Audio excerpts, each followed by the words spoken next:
بسم اللہ الرحمن الرحیم۔ اللہ تعالیٰ نے ابراہیم علیہ السلام کو جو دو بیٹے دیے تھے، اسحاق اور اسماعیل علیہ السلام مکہ میں آباد ہوئے اور اسحاق علیہ السلام فلسطین میں، بیت المقدس پھر بعد میں آباد ہوا، شام میں، ارض شام۔ تو آگے پھر اسحاق علیہ السلام کی اولاد میں پیغمبر پیدا ہوئے ہیں، اسماعیل علیہ السلام، کیا ہو گیا مجھے یار، یعقوب علیہ السلام جن کا نام تھا اسرائیل لقب۔ پھر ان کے بیٹے تھے یوسف علیہ السلام جو مصر میں تھے، واقعہ بتائیں، مصر چلے گئے تھے، بادشاہ بن گئے تھے۔ پھر آگے مصر میں ہوتے ہوتے ہوتے ہوتے بنی اسرائیل پر فرعون غالب آ گیا۔ مصر کے بادشاہ کو فرعون کہا جاتا تھا، جو بھی ہوتا تھا بادشاہ، اس لیے بہت سارے فرعون گزرے ہیں، لیکن قرآن نے جس کا واقعہ بیان کیا یہ وہ فرعون تھا جو بنی اسرائیل کو جس نے غلام بنا لیا تھا اور بہت طاقتور بادشاہ تھا۔ یہ چونکہ یہ واقعہ جب تک پیغمبروں کا پورا سلسلہ معلوم نہیں ہوگا نا تو بات سمجھ میں نہیں آئے گی۔ تو بنی اسرائیل کو پھر فرعون سے نجات ملی، صحیح ہے۔ پھر اللہ نے بنی اسرائیل سے کہا کہ اللہ نے فرعون کو تو خود غرق کر دیا، اب تمہارے پاس ایک حکومت آئی ہے، ریاست آئی ہے، اللہ کی کتاب بھی آ گئی، اب تم جہاد کرو، اب تم اپنے پرانے وطن جاؤ۔ وہاں قوم عمالقہ کا قبضہ ہو گیا ہے، جہاں سے یعقوب علیہ السلام کو نکالا گیا تھا نا، بیت المقدس۔ ادخلوا الارض المقدسۃ التی کتب اللہ لکم، ارض مقدس جیسے اللہ نے مسلمانوں کا مرکز مکہ کو بنایا، ایسے اللہ نے بنی اسرائیل کا مرکز بیت المقدس کو بنایا تھا کہ پیغمبروں کا جائے وطن بیت المقدس ہے، مصر نہیں ہے۔ یہاں تو کسی ایک وجہ سے آ گئے تھے، اب اس علاقے پہ قبضہ کرو اور بیت المقدس کو آزاد کراؤ، وہاں تمہاری خلافت قائم ہوگی، پھر وہاں سے پوری دنیا میں جہاد ہوگا، کیونکہ دین برحق اس وقت وہی تھا۔ اس لیے بیت المقدس کی بڑی فضیلت ہے، ہزاروں پیغمبر دفن ہیں وہاں پہ۔ جتنے قرآن میں واقعات بیان ہوئے ہیں نا، 99% واقعات وہیں ہوئے ہیں، شام میں۔ حضرت مریم کا بچے کی ولادت، عیسیٰ علیہ السلام کی تقریر، پھر موسیٰ علیہ السلام، زکریا علیہ السلام کا محراب میں کھڑے ہو کر اللہ سے اولاد کی دعائیں مانگنا، یہ سارے ادھر ہی ہوئے ہیں واقعات۔ یہ تاریخی واقعات ہیں، جو لوگ جاتے ہیں، اب تو بیت المقدس جا نہیں سکتے، بڑی زبردست جگہ ہے، اگر اللہ کسی کو توفیق دے تو وہ جائے ضرور، ان جگہوں کی زیارتیں کرے۔ تو وہاں پر کیا ہوا کہ بنی اسرائیل کو کہا گیا اب کچھ ہمت خود کرو اور ارض مقدس پہ قبضہ کرو۔ تو وہ کہنے لگے، وہ وہاں قوم تھی بڑی طاقتور، تو بنی اسرائیل نے کہا کہ بہت طاقتور لوگ ہیں، پہلے اپنے کسی بندے کو بھیجا، جا کے دیکھ کر آؤ، اگر کمزور سے ہے نا، کانگڑی پہلوان، تو پھر تو جا کے لڑیں گے، اگر پاورفل ہیں تو ہم نہیں لڑ رہے بھائی۔ حالانکہ پیغمبر جب جہاد کا حکم دے دیں تو پھر وہ جہاد فرض ہو جاتا ہے۔ تو مشہور واقعہ ہے، بنی اسرائیل نے کہا اذهب انت وربك فقاتلا انا هاهنا قاعدون، اے موسیٰ تو جا اور تیرا رب جا، دونوں جا کے لڑو، ہم یہیں بیٹھ کے پروگرام دیکھ رہے ہیں۔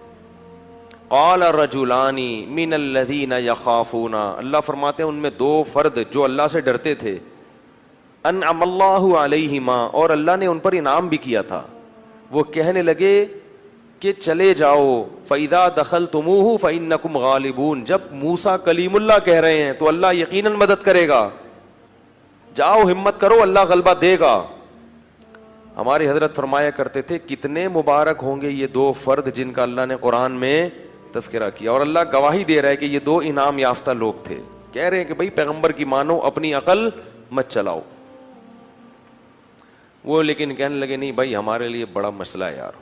موسیٰ علیہ السلام کو غضب آیا اور انہوں نے اس مرتبہ دعا مانگی، اے اللہ میں اپنے اور اپنے بھائی کا تو مالک ہوں، ہارون کا، تو ہمیں کوئی حکم دے، ہم نہ کریں تو ہم سے پوچھ، یہ قوم میری سمجھ سے بالاتر، اتنے تیرے انعامات ہوئے، سب کچھ ہو گیا، لاٹھیوں کو سانپ بنتے ہوئے دیکھا، سمندر کے ٹکڑے ہوتے ہوئے دیکھا، فرعونیوں پر مینڈکوں کا، جوؤں کا، آگ کا عذاب، خون کا عذاب، ہر طرح کے عذاب دیکھے، اس کے بعد بھی اب یہ قوم ہمت خود کچھ کرنے کے لیے تیار نہیں ہے۔ سارے کام کون کرے گا؟ اللہ ہی کرے بس آسمان سے، کم ہمت۔ تو ففرق بینی و بین القوم الفاسقین، میرے اور اس فاسق قوم کے درمیان اب جدائی ڈال دے، میں نہیں رہ سکتا ان کے ساتھ۔ بہرحال کچھ عرصہ موسیٰ علیہ الصلوۃ والسلام رہے وادی تیہ میں اس قوم کے ساتھ۔ اللہ نے کہا کہ اب یہ 40 سال تک یہ علاقہ فتح نہیں ہوگا، 40 سال تک نا یہ میدان میں گھومتے رہیں گے بس۔ تو وہیں موسیٰ علیہ السلام کا پھر انتقال ہو گیا اور آپ دنیا سے چلے گئے۔ پھر موسیٰ علیہ السلام کے بعد پھر دوسرے پیغمبر آئے، اور ان پیغمبر نے بنی اسرائیل کو پھر حکم دیا۔ بنی اسرائیل خود کہنے لگے کہ ہمیں آپ جہاد کا حکم کیوں نہیں دیتے ہیں بھائی، ہم بھی کچھ علاقہ فتح کریں ٹھیک ہے، اور ہمیں ہمارے گھروں سے نکالا گیا اور ظلم کیا گیا۔ الم تر الی الملأ من بنی اسرائیل من بعد موسیٰ، اللہ فرماتے ہیں موسیٰ کے بعد بنی اسرائیل کی ایک جماعت تھی، کیا تم نے ان کو دیکھا؟ تو اس وقت کے نبی نے ان سے کہا کہ تم سے امید یہ ہے کہ جب تم پر جہاد فرض ہوگا تو تم لڑو گے نہیں، خالی پیلی کی باتیں پھینک رہے ہو۔ بہت سے لوگ باتوں میں بڑے فنٹر ہوتے ہیں نا، جب کام آئے تو، اس لیے اللہ سے عافیت ہی مانگنی چاہیے بھائی۔ تو انہوں نے کہا نہیں ہم لڑیں گے۔ تو پھر جب ان پر جہاد فرض ہو گیا، نبی نے، اللہ نے ایک انہی میں سے کسی ایک کو کمانڈر بنایا جس کا نام تھا طالوت۔ طالوت کو کمانڈر بنایا تو وہ کہنے لگے کہ اب چونکہ لڑنا نہیں تھا نا، بہانے تراشنے لگے، تو کہنے لگے یہ والا کمانڈر ہمیں قبول نہیں ہے، جہاد کے لیے تو ہم تیار ہیں مگر یہ والا کمانڈر نہیں چلے گا کیونکہ یہ غریب ہے۔ دولت مند آدمی کو ہمیشہ غریب آدمی کی اتباع سے آر محسوس ہوتی ہے۔ تو طالوت جو تھے نا وہ غریب تھے، اور ان کو پیغمبر نے کیا بنا دیا؟ کمانڈر، اور کہا کہ یہ میں نے اللہ کے حکم سے بنایا ہے لہذا مانو۔ کہنے لگے انا یکون لہ الملک علینا، یہ کہاں سے امیر ہو گیا بھائی؟ نحن احق بالملک منہ، ہم زیادہ حقدار ہیں، ہم میں سے کسی کو بناؤ، ہم میں جو ہے نا بڑے بڑے قوم کے سردار۔ تو نبی نے کہا کہ نہیں، یہ سلیکشن اللہ کی طرف سے ہے، اور ان کے برحق ہونے کی ایک علامت یہ بھی ہے کہ حضرت موسیٰ اور ہارون علیہ السلام کی کچھ یادگاریں، کچھ تبرکات، جو ان کی کچھ اشیاء تھیں۔ بنی اسرائیل کیا کرتے تھے کہ جب بھی کہیں جہاد میں جاتے تھے تو حضرت موسیٰ علیہ السلام کی لاٹھی اور اس طرح کی کچھ چیزیں جو ان کے پاس رہ گئی تھی نا، وہ لے کے جاتے تھے تو اللہ ان کو فتح عطا فرماتا تھا، اس کی برکت تھی، کیونکہ وہ ظاہر ہے متبرک لاٹھی تھی نا حضرت موسیٰ علیہ السلام، اب اس سے سانپ تو نہیں بنتا تھا، لیکن ہارون علیہ السلام اور موسیٰ علیہ الصلوۃ والسلام کی اس طرح کی چیزوں کو تبرک کے طور پر وہ استعمال کرتے تھے اور اللہ کی مدد شامل حال ہو جاتی تھی۔ تو بنی اسرائیل کو طالوت نے پھر انہوں نے جو ہے نا وہ تابوت آیا جس میں وہ تھی، تو فرشتے اس کو لے کر آئے، تو ان کو اطمینان ہو گیا کہ اب اللہ کی مدد یقیناً ہوگی، تو میدان جنگ میں اس کو لے کے جاؤ ساتھ۔ قرآن میں آتا ہے کہ جب حضرت طالوت علیہ السلام لشکر لے کے نکلے ہیں تو انہوں نے اپنی قوم سے کہا کہ دیکھو لڑائی کیونکہ بہت سخت ہے، دشمن بہت طاقتور ہے اور ہم ہیں کمزور، تو اللہ تمہیں پہلے آزمائے گا، یعنی اللہ کی مدد کے لیے جنگ میں فتح نہیں ہو سکتی، تو اسباب میں تو ہم کمزور ہیں، اللہ تمہیں امتحان کرے گا کہ تم میں تقوی ہے یا نہیں ہے، اس امتحان میں کامیاب ہو گئے تو جو کامیاب ہوں گے ان کو تو فتح ملے گی، اور جو اس امتحان میں کامیاب نہیں ہوئے وہ کیا کھائیں گے؟ شکست کھا کے بھاگ جائیں گے، وہ لڑنے کی طاقت نہیں رہے گی۔ اور وہ امتحان یہ ہے کہ تمہیں پیاس لگے گی مگر نہر میں سے کسی نے پانی، بولو بھائی، نہیں پینا، پیاس لگے گی، یہ پیاس بعد میں ختم ہو جائے گی، مگر اس وقت اللہ نے امتحان لیا ہے کہ ایک آدھ چلو پینے کی اجازت ہے، پیٹ بھر کے پانی پینے کی اجازت نہیں ہے، اس میں کامیاب ہو گئے تو لڑنے کی طاقت بھی اللہ دے دے گا تمہیں۔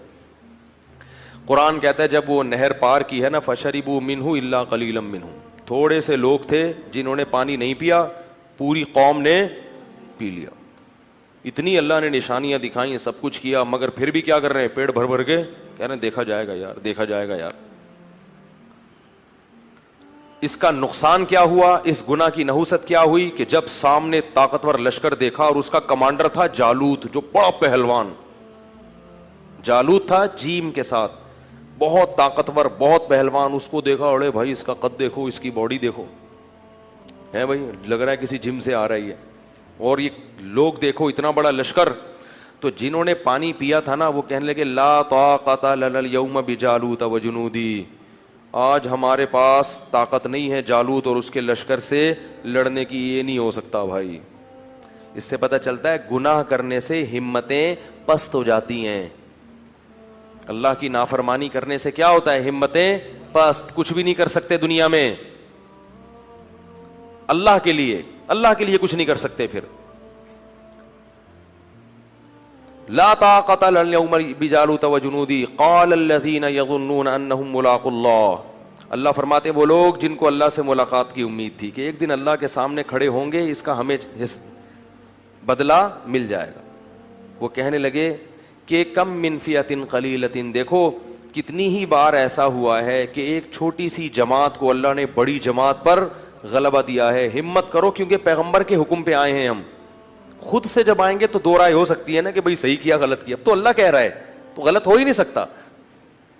اور اللہ نے ہمیں شکست دینے کے لیے تھوڑی بلایا ہے, تو اللہ غلبہ دے گا.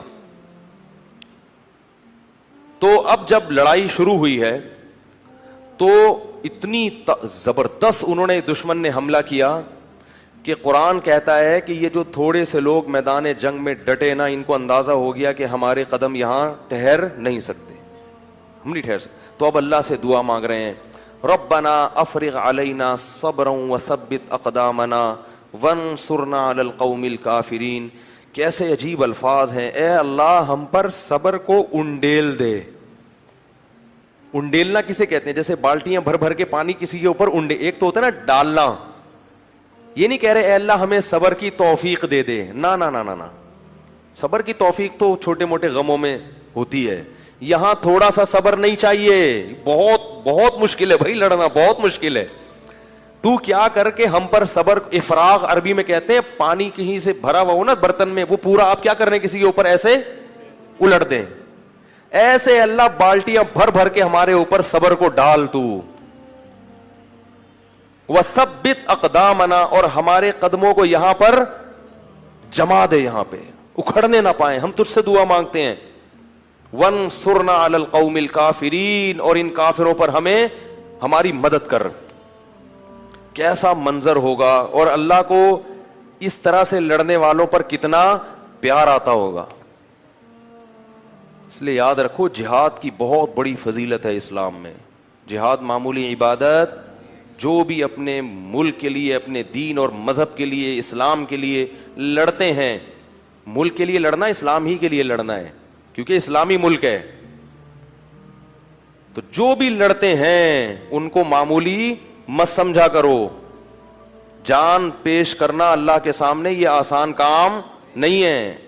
تو وہ کیا کہنے لگے, اے اللہ تو ہمیں قدم یہاں پہ جما دے اور ہم پہ صبر کو انڈیل دے.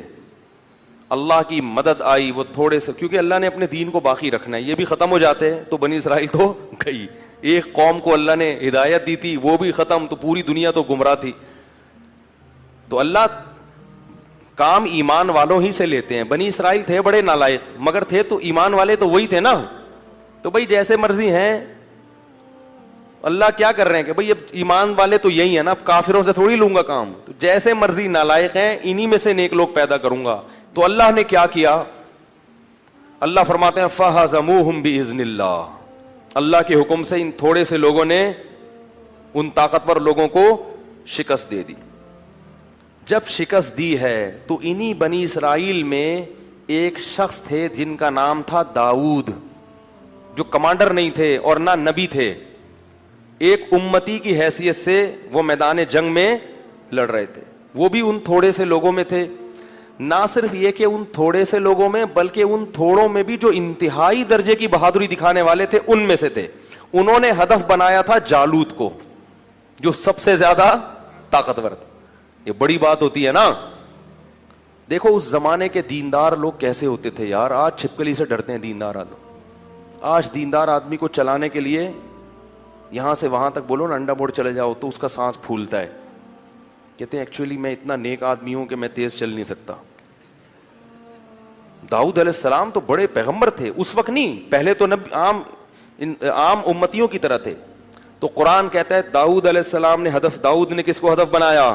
جالوت کو. اتنی سخت لڑائی ہے اور میں کس کو ہدف بناتا ہوں؟